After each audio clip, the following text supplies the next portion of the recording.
Hello, hello, hello. How are you guys doing today? It is 2:44 p.m. and I just ran through Starbucks to get my coffee. And I'm gonna put it in my cup here in just a second. And then I'm gonna vlog. Last night when we got home, by the time that we got our bags inside and upstairs and stuff like that, I was so tired, you guys. And Alex like turned the fan on and got into bed because he had to work this morning, you know. And so, hold on a second, let me put this over here. And he turned on the Alexa rainstorms, and I was like, oh my gosh. I was like, I don't think that I'm gonna be going to vlog tonight. I'm so tired. So I got into bed, and I actually got really good sleep. I went to bed, I was asleep by like 1 o'clock, and I got up about an hour and a half ago. And I love this mask so much, but I think it's seen better days at this point. So I just brought all these black masks out here. Actually, Indianapolis next week is going to like maskless, not maskless, but they're calling it something. I don't know what they're calling it. Suggested face coverings, I think is what they're calling it. Which in all honesty, I'm not really sure how I feel yet about it. I don't know if I'm comfortable with that.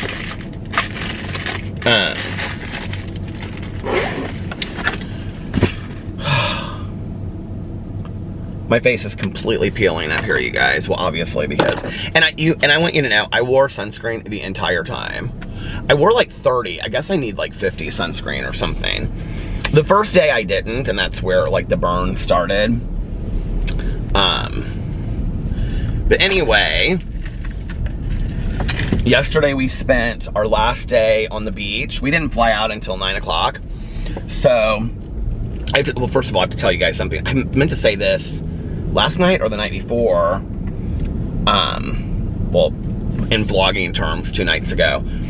Alex had gone to sleep, and I was out on the patio watching that horrible Barb and Star go to Vista Del Mar. And I walked in, and in our room, our hotel room, the bed was like up on this like wooden, I don't know how to explain it. It was kind of like, you stepped up onto this wood thing, and so like the edge of the couch, it's rattling over here.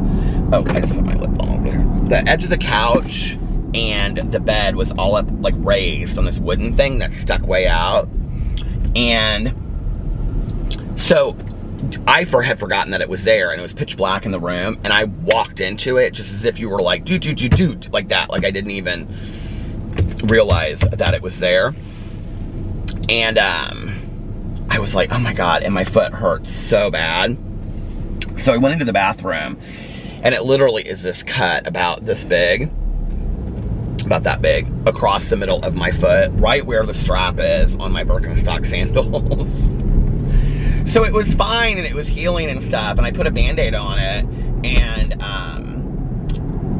then I was like at the beach, and the Band-Aid was coming off, and Alex was like, well, like the salt water will be good for it anyway, it'll help heal it and whatever. And I was like, okay. And it kind of stung, but at that point it had stopped. It was just like, you know, it was just like kind of, anyway, healing over. And now it's like right where the strap is on my Birkenstock sandal, and it hurts so bad, you guys. And it's kind of like, it's healed over. And it healed over by that next morning. But it is so sore. So, anyway, I have this horrible cut on my foot, and it's like, it's in like the worst place ever. So anyway, yeah, so we did that yesterday. We hung out at the beach. Well, I got a coffee. Alex went down to the beach about noon. I went and got a coffee and made a bunch of phone calls, and that was from like 12 to 1, because they had like a little cute coffee shop. This person has like these lights in the back of their truck, and it like is flashing to music or something. And this vlog's not gonna be long today because I wanna make a bunch of other videos, and I have to pick up the dogs and all this kind of stuff. So, what was I gonna say? So then I went down to the beach. We were at the beach. I was down there from like 1 to 5, 5:15, something like that. We went up to the pool, and then we hung out at the pool. Alex didn't get in, but I got in. And we were at the pool till about 6. And then we changed in the bathroom upstairs and got our bags. They had been holding our bags for us. And so we changed, and then we got a lift to the airport. Alex has been using lifts, not Uber, so I don't know why he changed, but to the airport. And we got to the airport and got a bunch of snacks. I got some crackers and M&Ms, peanut butter M&Ms. We sat there, we talked to this family. They were really nice. The husband and wife were so nice, and they had gone to the Keys. So we were talking to them for a little bit, because they had stayed at the hotel that we stayed at, the one in South Beach, and they were asking us what we thought of it and stuff. And then we flew home, and I started watching Summer of '84, but like at first, I couldn't get into it at all. So then I watched the second episode of RuPaul's Drag Race UK, which I'm like really loving right now. And so I watched the second episode of it, and then I was like, well, I downloaded this movie, I have to watch it with it, because if you like, you know, rent it, I think that one I rented, the other one I bought, because you couldn't rent it. If you rent it, you have 30 days to watch it, and so I was like, well, I better start watching it. But by then, we didn't have that much of the flight left. We had like an hour, a little bit over an hour left of the flight. An hour and 20 minutes, I think. So I have like 40 minutes left of the movie, and it's really good, you guys. It is really, really good. There's so many things that remind me of like, because they're like probably 2 or 3 years older, like the main characters, than I would have been. Because in 1984, I would have been 12, and they're 15 in the movie. But what was the one thing that reminded me of when I was, there was something that some game or something that they were playing. And it reminded me of like when I was growing up and movies that they were talking about. Those Enquirers too, the kids kind of obsessed with those Enquirer like magazines. Like those were like a bigger deal back then. And they had more outrageous like covers than they do. Today it's like not that big of a deal, but back then it was like, you know, Bigfoot spotted, you know, Loch Ness Monster. Those were a couple of them on there. I was reading them. But anyway, and then we got home. We got in about 11:30, and we got home about, I don't know, like 12:15 or something like that. I'm hungry. I was actually going to go eat at Ruth's Cafe. And then I was like, well, I still need to vlog, so I'm not going to vlog.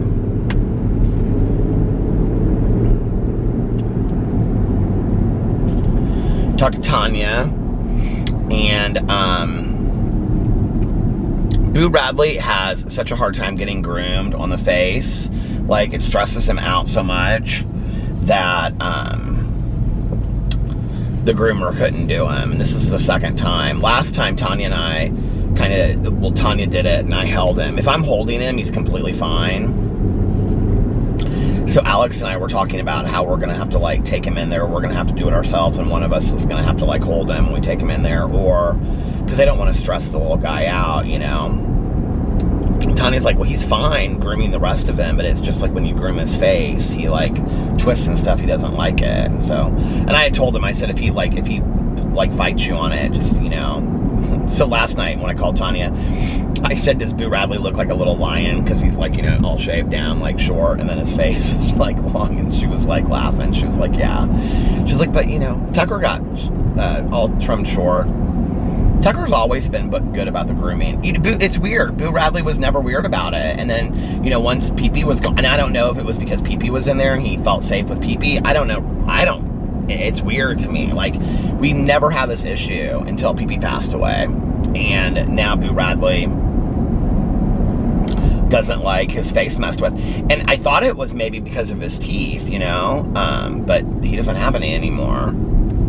So I don't know, I'm excited to get the little guys. I've missed them so much. So many people, especially at the second hotel that we stayed at. People ask us, there was a couple people that were asking in the comment sections why we changed hotels.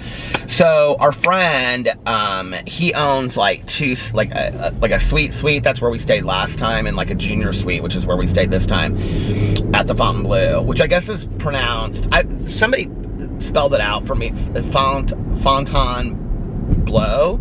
I don't know how to pronounce it. I know I pronounce it wrong. I apologize. I've been wondering how to pronounce it right. But anyway, whatever they say welcome to the Fontainebleau is how they say it down there. But, but he owns these 2 suites. And so he like rents them out for like, I don't know if it's on an Airbnb or what it is. I have no idea. But anyway, when, we asked him if he had any availability, he only had the first 5 nights. And so that left, because we were going down there for 8 days, that left the last 3 days for us. Last Thursday, Friday, Saturday night. And I had really always wanted to stay at the one hotel, because if you ever go to Miami, it is super, super cool. There's a rooftop bar and restaurant called Water. Go check it out. You can walk up there. You don't have to be a guest of the hotel. You can walk around. You can see the pool.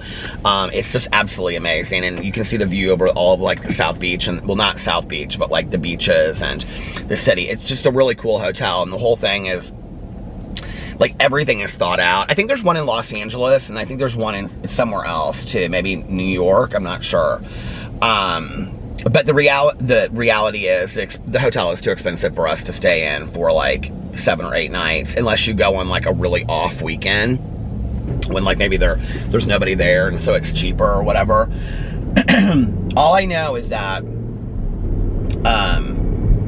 the date that I booked them, the rates like went up astronomically, like the next 2 days, like because I went and I looked back to see if it had dropped. And then the thing that was really nice, I don't know if it was, maybe they weren't full, although towards the end they really were full.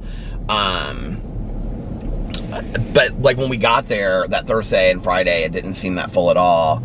And they put us like in an ocean view room. They put us in a nicer room than, and I don't know what that's about. The woman that checked us in, she was super, super nice. And we just had like kind of a friendly conversation. I don't know if it was because of that. I don't know if it was they just had an available room.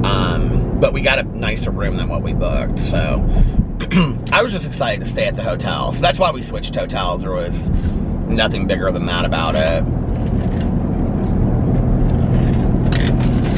I do think the Fontainebleau was a little overwhelmed with spring break though.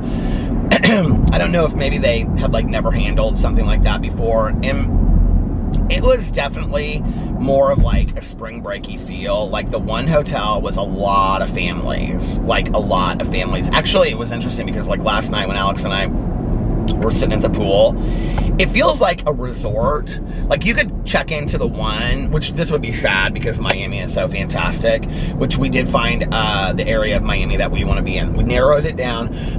We know we want to be in at least Midtown or Brickell. So those are the 2 areas that we're looking at now. And Midtown is really, really a cool area. It's a lot of like cool restaurants, and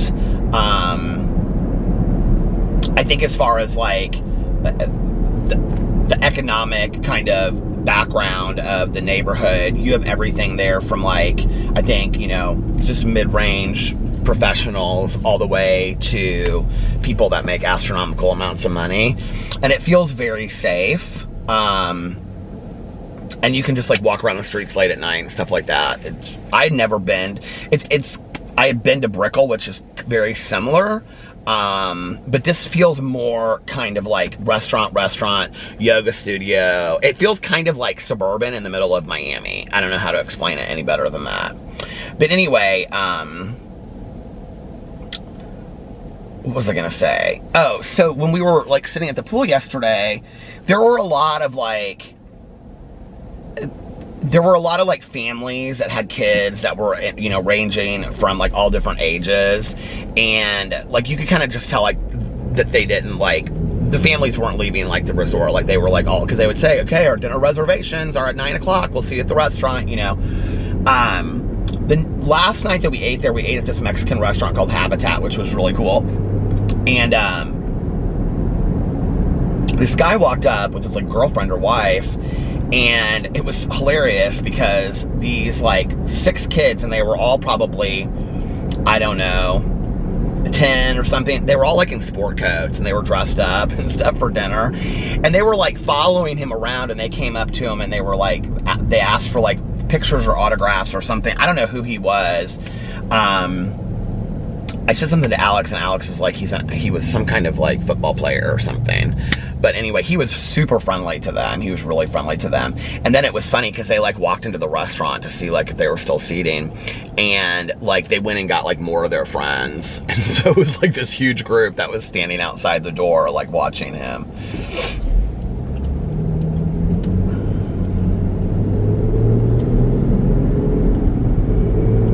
It was nice. It was nice to relax. I'm gonna have to lotion up like crazy tonight.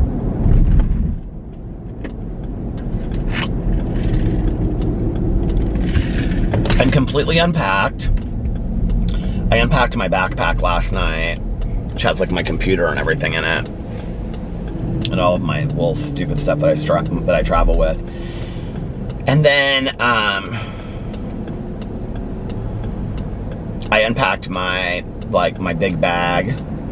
Can I just tell you, I don't know if I've said this on here or not, but like, so I bought this Patagonia bag, and I saw somebody, I can't remember who I saw that had it. I feel like it was when we went to Mexico.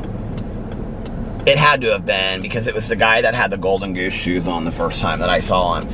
But it was this guy, he had this big Patagonia bag, and it was really cool. And it was on rollers, and it had this thing. And so we've been both needing a new suitcase for like ever. And I told Alex I would buy him one. He was like, no, mine is fine. He has this old teal suitcase. It's just old, you know. We both had old suitcases. And he's like, what did Alex say? He goes, I want one of those Toomey hard. I'm like, well, of course you do. They're like $2,000 a piece or something ridiculous. We don't need that. We don't travel that much. But anyway, those, you know, I'm talking about those bags, those TUMI bags are supposed to be really nice and super lightweight. But anyway, so I bought this Patagonia bag, and I bought it with this backpack that is supposed to like attach right to the bag. So when you're traveling through the airport, you just put it over the thing, and then you can just pull both of them, and it's real easy, right? Okay. Well, first of all, when I got the bag, the clasp on it broke. Like before I even, like I took it out of the box and it was broken. And I was like, and this was literally like, I had opened it like the day before. This was when we went to Florida in November or October, whenever we went. So when we got back, it sat there, and I had contacted customer service, and they were very nice. Patagonia was very nice, and they were like, just send it back to us. We'll send you like, well, at first they were like, it's so many days or whatever, and then you have to do this. And I was like, okay, like you literally sent me a broke suitcase, like I'm not doing all that. So they're like, we'll send you a new one. You just like, and as soon as it gets there, just use the same box and everything and send it back to us. And I was like, that's cool, or something like that. Anyway,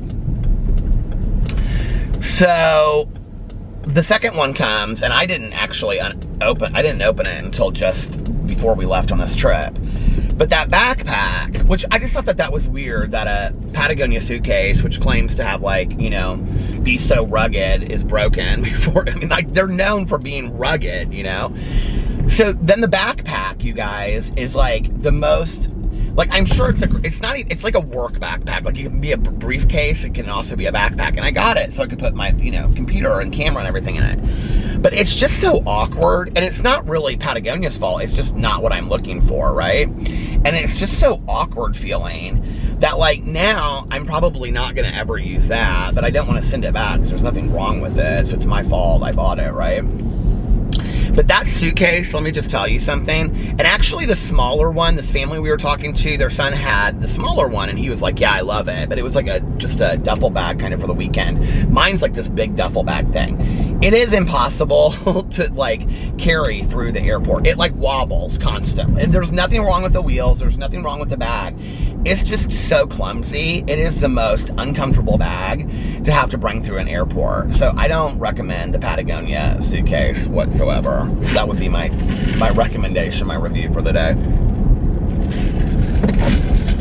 I couldn't believe it. It does pack a lot though, I will say that. And it's like waterproof, and like it has an air. I didn't put my bathing suit in it because I had like this other bag for it, but it has an area that you can put like your like wet suitcase or your wet bathing suits and stuff in it, so that they don't like, you know, affect your other clothes while you're traveling and stuff. I mean, it's got kind of cool stuff like that, but It's like really hard, and it's super heavy too. Anyway, it feels weird to be home.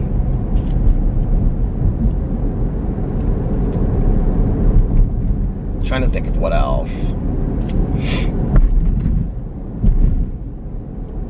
I didn't listen to much of my book on the beach yesterday because, and Alex had a little speaker with him, so he was playing music. I didn't want to run down my AirPods, and then I wouldn't have my AirPods to listen to. I'm gonna make this announcement. Keep on doing air quotes. I'm gonna make this announcement on my Peter Does Stuff channel, but if you haven't checked it out, I'm gonna make the announcement over here too. I think starting in April, and I'm just gonna do it for the month of April and see how it goes, because I'm trying to figure out what I like. I want to do that channel more of like a lot of like just like smaller vlogs and stuff, you know, where I'm just talking about random stuff. Like I really enjoy doing that over there. And yes, and making coffee, like one of it might be while I'm making coffee in a French press, and then I would just call it making coffee in a French press, and I would like, you know, talk while I'm doing that, or taking a walk in a park or whatever. Or, I don't know, washing the car or something. I mean, I'm going to do other stuff on there, but it's going to be a lot of like, just like day-to-day vlogs, right? Because that's where I wanted it to be kind of like old school YouTube. But I think in April, well, I think in April I'm going to try to vlog every day in April on that channel. We'll see. We'll see how that goes.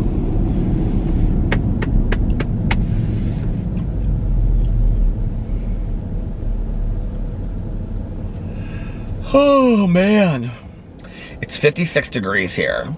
So it's almost 30 degrees colder here than it was when I was in Florida. It doesn't really seem that cold. Like it definitely seems colder, but it doesn't seem like 30 degrees colder, you know?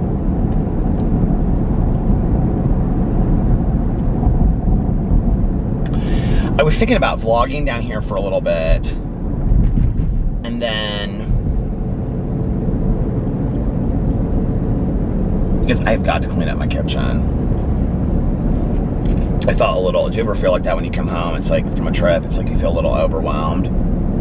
Like our bedroom is like, I cleaned out this corner of my bedroom where I had all this stuff just sitting there the night before we left, because I was packing. So the night before, 2 nights before. But the kitchen has all these graphic novels, which I've been meaning to do this video about. And I haven't done the video, and I don't know if I'll ever do the video. So I need to find a place for these graphic novels. Number one. Other than that, I cleaned up this corner of the kitchen, so the kitchen's pretty clean. Oh my God. Humane Society, is it open? They're putting these big pictures on the side of dogs and cats. The new Humane Society, who knew? Well, I mean, I knew, because Tanya told me, but I think I'm gonna vlog down here for a bit, and then I'm gonna try to find something to review. Pull into the parking lot and look at totallythebomb.com, because I haven't looked at that in like a week. If you guys watch my review channel, was it weird? Like all the pre-filmed vlogs on there. This guy in front of me is weaving all over the road, like he's wanting to turn right and he's wanting to turn left and he's not sure what he wants to do.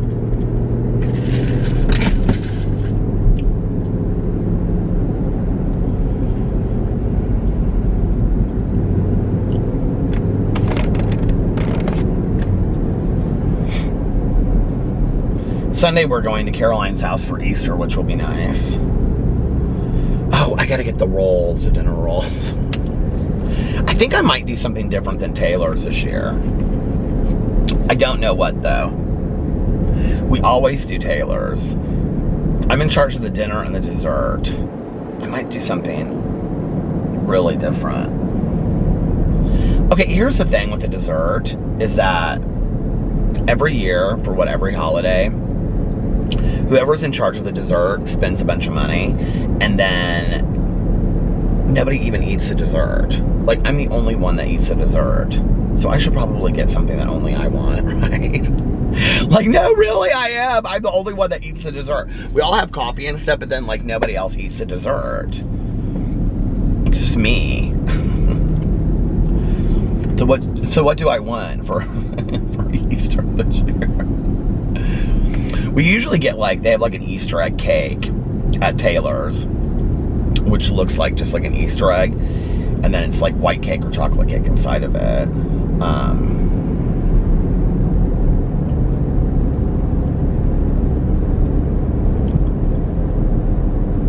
Yeah, I don't know what I want. I'll call Caroline and ask her what she wants for dessert.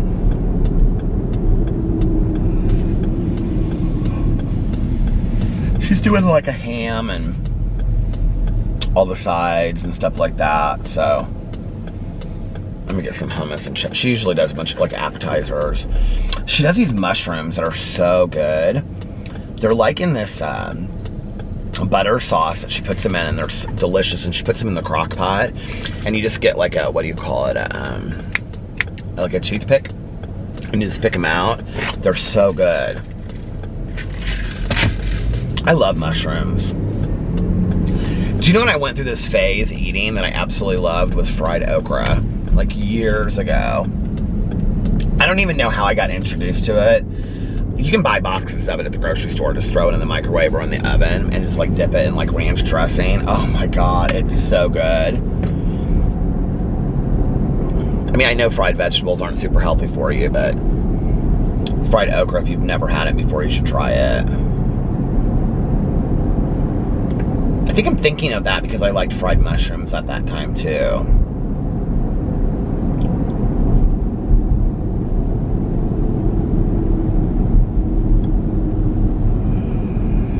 Oh man. We had these nachos on the beach each day that were so good. And it was like, I think I've talked about this every day that I've been gone, but anyway, they made them on kettle chips, which were really good. And then they had them in these little like recyclable paper containers that were good.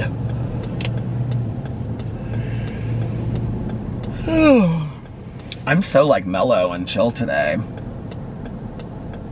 Mellow and chill. I have my literature meeting tonight. We've like been deciding what like we're gonna read next after we're done, because we're almost done with the book that we're currently reading.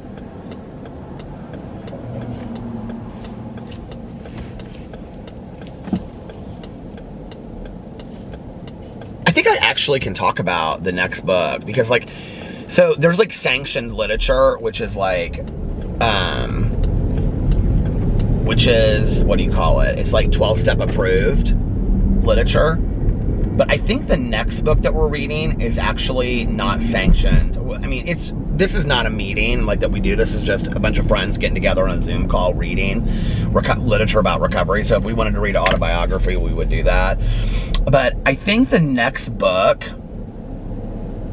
which is about emotional sobriety, I can talk about, because it's not sanctioned literature, which would be cool. I need to look it up and see. I can't remember if it's considered sanctioned literature or not. I've heard a lot of people talk about it in meetings, obviously. It's like one of those books that's kind of like on the edge.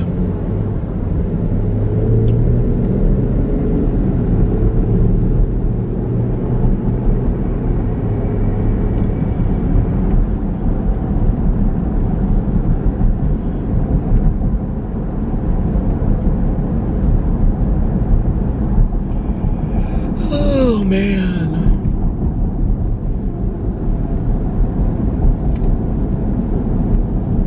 I don't know why I'm so quiet. Probably because I don't have anything else to say. I don't.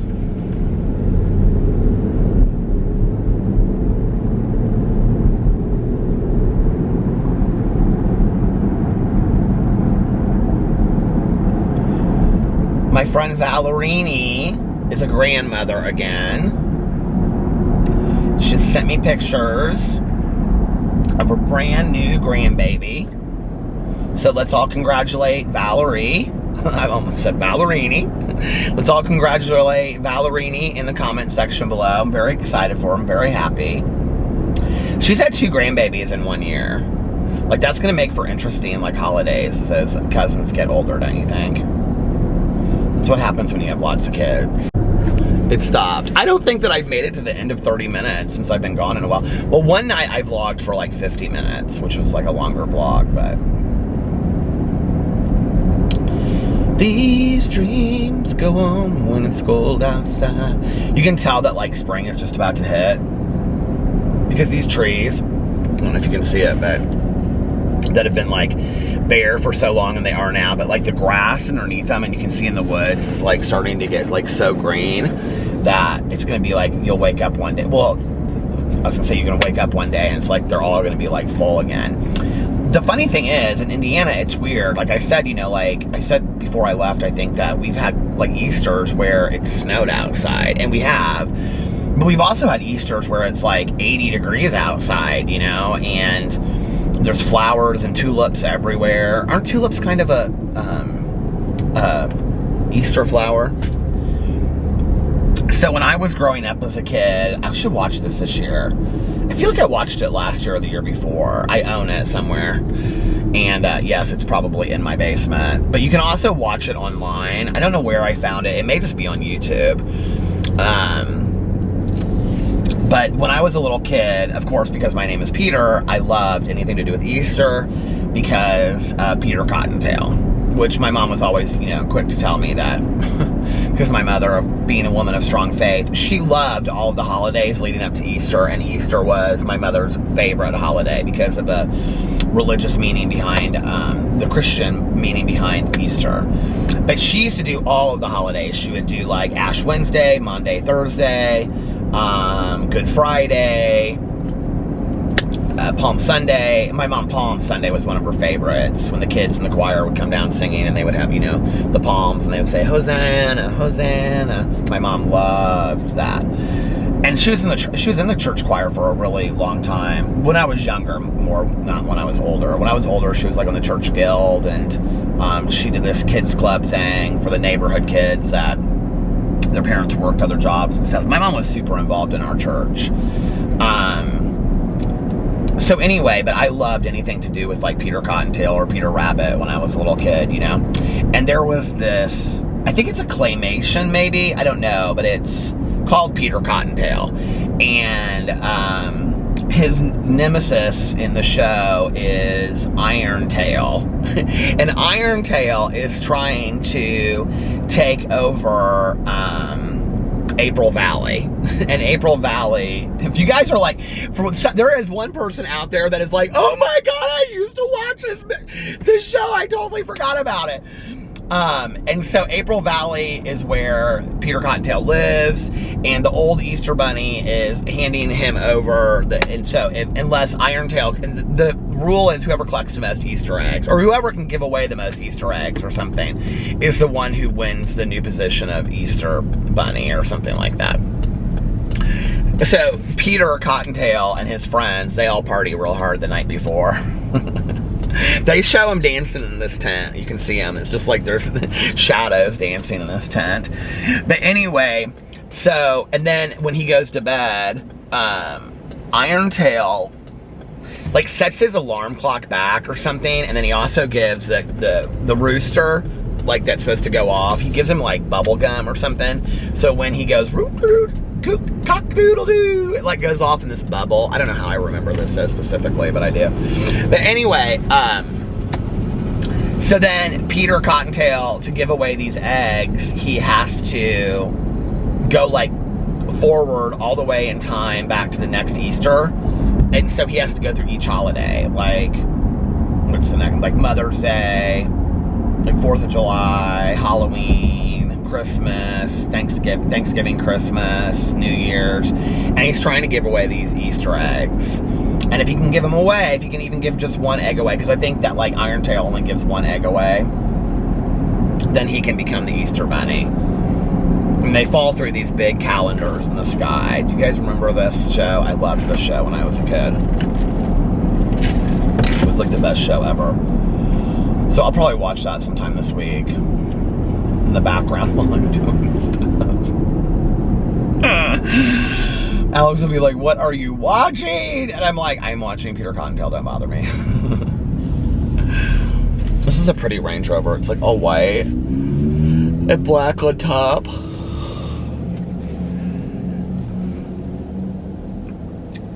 I used to think I wanted a Range Rover, but they're so expensive. And I don't have that kind of money. So there, it helps that situation out. But they're nice. I also think like, well, I like those smaller ones. I mean, I have a nice car. I don't know why I'm saying anything about it. And I love my car. And I'm just, you know, like I look at other people's cars and I'm like, oh, it'd be nice to have that car. It'd be nice to have this car. But what I realized was that, like, I was completely fine in my old car, you know?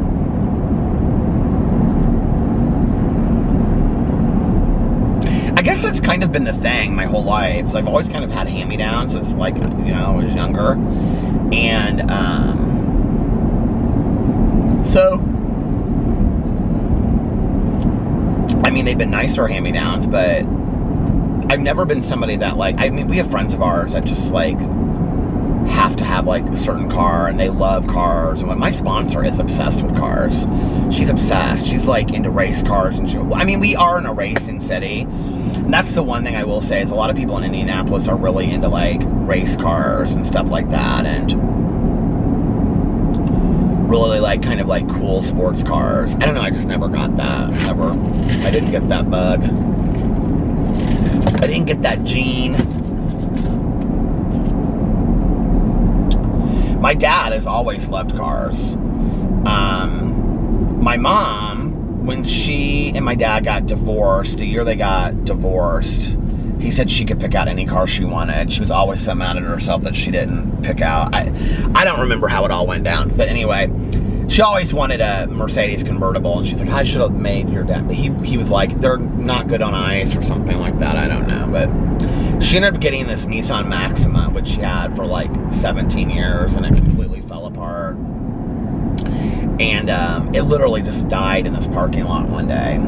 So then my uncle was getting a new car, and she bought his Saturn from him, which that was the car she drove until she died. And I don't know, like, legality-wise, like, you can sell your car to somebody for like $1 or whatever. I ended up giving that car, I sold it to Caroline's stepson, who needed a car at the time.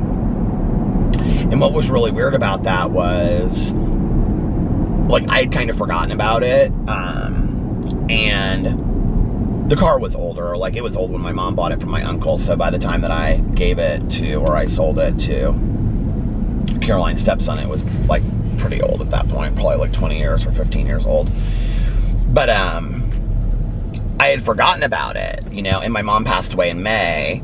And so that Thanksgiving, Alex and I are going over from his aunt's house to Caroline's house, and we get to, and the weirdest thing was that, like, every kind of, like, family get-together or anything in between there, like, really didn't bother me. Like, I really didn't, maybe it wasn't that year, maybe it was the year after that. Because I felt like there had been, like, quite a few, like, holidays in between, and so that, like, would have been the first holiday. So maybe it was the second Thanksgiving, I don't know, but we pulled up, and I had been fine, like, with my mom not, it's a weird thing when somebody passes away, especially somebody that you're really close to, like a parent or a sibling. I'm sure, I don't know, I haven't lost a sibling, so I don't know what that feels like, but it's a weird feeling when they're there for, like, every holiday, and then, like, it's a holiday and they're not there. Like, I've always felt like the random Tuesday and a song comes on the radio is harder, but at the same time, it's a weird feeling. I really don't know how to explain it. Like it really does shift and change your holidays, because your holidays were all about, you know, this, and then all of a sudden that person is not there anymore. Like, for Caroline and I, it's very bizarre, because it used to be, you know, my mom, my aunt, and my uncle, and now they're all three gone. And so it's like, it just gets smaller and smaller, you know? And Caroline's one stepson doesn't live here anymore. And so he used to live with them. And, I mean, he's almost 30 now. So he hasn't lived here for a while. And So he would be here for holidays too. He was here over over Christmas, but he went back home. He was just visiting. So he used to be part of it too. So he's not here anymore. So like our whole holidays are so completely different than what they used to be. And you guys, this battery, it was a fully charged battery. I just put it in my camera before I left. I've been vlogging for 40 minutes and it is halfway done. I mean, I think I brought another battery. I hope so, because I was going to do a review video maybe after this. But anyway, we pulled up to my cousin's house and my mom's car was like parked out in front and I lost it. I can remember sitting in the car and I don't think Alex really knew how to handle it because he hadn't really witnessed that from me with my mom, yet. I hadn't really worked through any of the emotions or the feelings. I was so numb for so long and I just lost it. And I was like, she should be here. This is wrong. Why isn't she here? She should be here. I had so much anger associated with my mom's passing, like indirect anger. I was angry at God. I was angry at the world. I was angry at, why take the one person from me that I was so close to? Like, it was just irrational anger,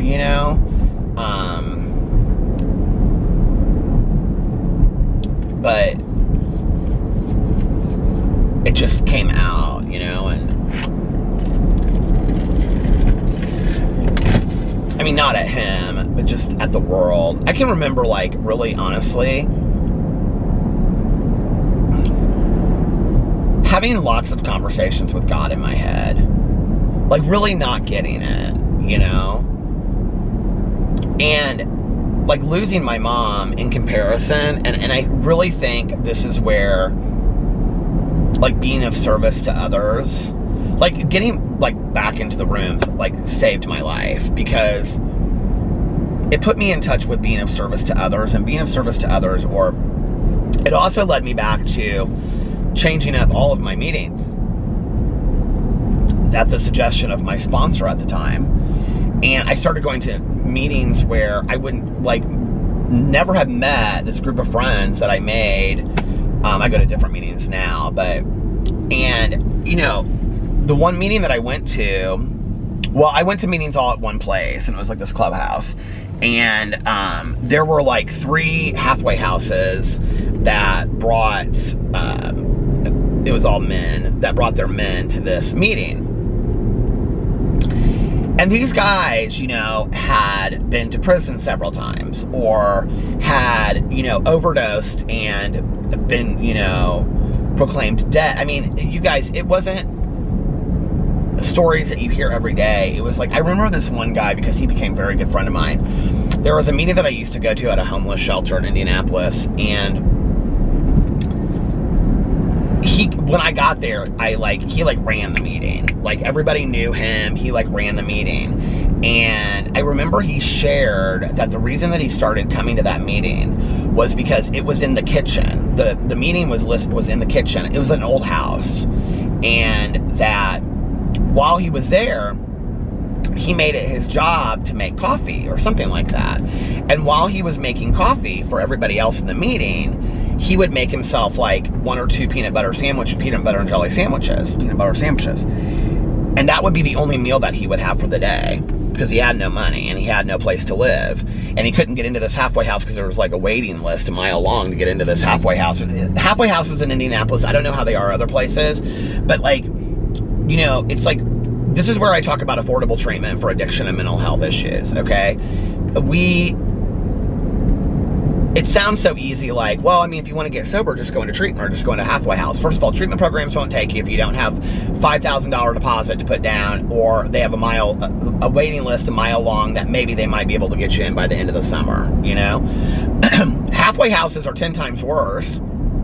And in a lot of programs, like in Indiana, there's a program where if you have gone to prison, or you do have a parole officer or probation officer, you can get a certain kind of like stipend, or it's not like Medicare, but it's similar to that they will pay for your halfway house, the payments while you're there. So like most halfway houses include 3 free meals a day, a bed over your head, whatever. So, and then you can get a job while you're there. But if you're just paying for it out of pocket because you don't have those issues, then a halfway house even can be upwards of $400 or $500 a week. So you're talking $2,000 a month for a halfway house. Well, I mean, people that don't have jobs can't afford that, and it's super expensive. And then I started hearing all of these stories like that, you know, of,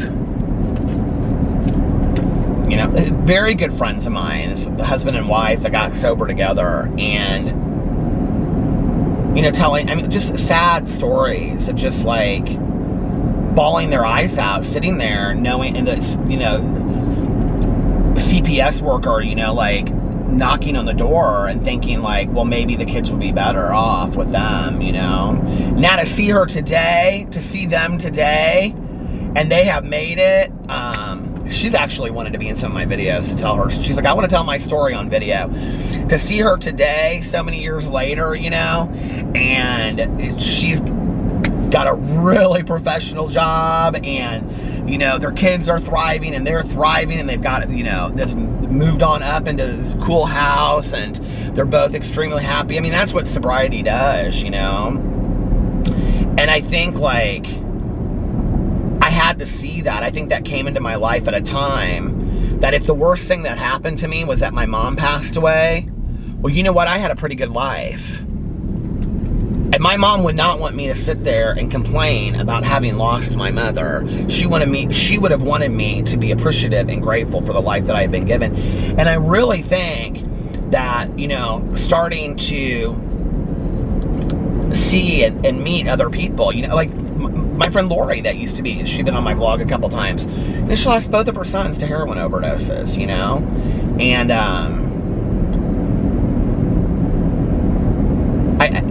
I just started meeting people who were extremely grateful for their lives, even though they had experienced unbelievable loss. Whereas I got to sit next to my mother in a hospital room while she passed away. And she lived a good life, and she had a great life. She had an amazing life. And yes, she died way too early, you know, 64 is young. This field is so pretty over here, you guys. Look at this. That's so pretty. But it allowed me to start seeing the reality of things, the truth of things, you know, instead of, you know, my sponsor talks a lot about being in the lie, or we talk in recovery about drinking on the lie, you know, this belief system that you have that has no bearing on truth whatsoever, you know. It's like, well, my life is horrible and this and that. Okay, well, maybe look at some of the good things. Maybe you're in the lie, you know. That's how a lot of us go back out and start using again, is we start using because we're in the lie. We're in this idea that we have these horrible lives, when in reality our life is really pretty good compared to a lot of people out there. And it's about having this magical gratitude and being thankful for what you have, you know. And that's where I try to go to today. And often when I'm sitting there, and it's really hard, you guys, because if you've ever seen the movie Steel Magnolias, I do not want to sound like Daryl Hannah in the graveyard, you know, to my friends when Sally Field is like, you know, I understand, but today I want to be sad I lost my daughter. And there's a moment and there's a time for that, and I agree, right? But at the same time, like, that magical gratitude is what gets me through the really hard times. When I can say, yes, I am sad that I lost my mom. Yes, I miss my aunt and uncle horribly, right? PP being gone has been one of the hardest things I've ever gone through in my life, and I miss him every single day. But I have a pretty magical life, and I have people in my life today that love me, and I love them. And I have Boo and Tucker, and, you know, life's good. You know what I'm saying? So, all right, you guys, listen, I'm gonna get off here now. I vlogged actually longer than I thought I was. I was gonna just vlog for like 20 minutes or 30 minutes, and I vlogged for like almost 50 minutes. So maybe tonight it'll be longer, we'll see, I don't know. It depends on if I have things to talk about. But anyway, I'm gonna get off here now. I love you guys so much. I hope that you are having, what is today? Is today Monday? It feels like Wednesday. And Sunday felt like Tuesday. And Saturday felt like Wednesday or Tuesday. Every day feels like Tuesdays or Wednesdays. Every day is like Sunday.